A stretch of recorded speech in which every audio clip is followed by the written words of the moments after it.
7 ноября 2025 года. Плюс 20-22 градуса. Очень тепло сегодня. Ветра почти нет. На море небольшие волны.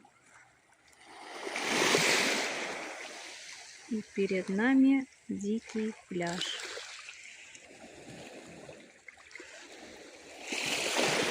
Чтобы сюда спуститься, нам нужно подняться в гору через село Варваровка и далее спуститься вниз.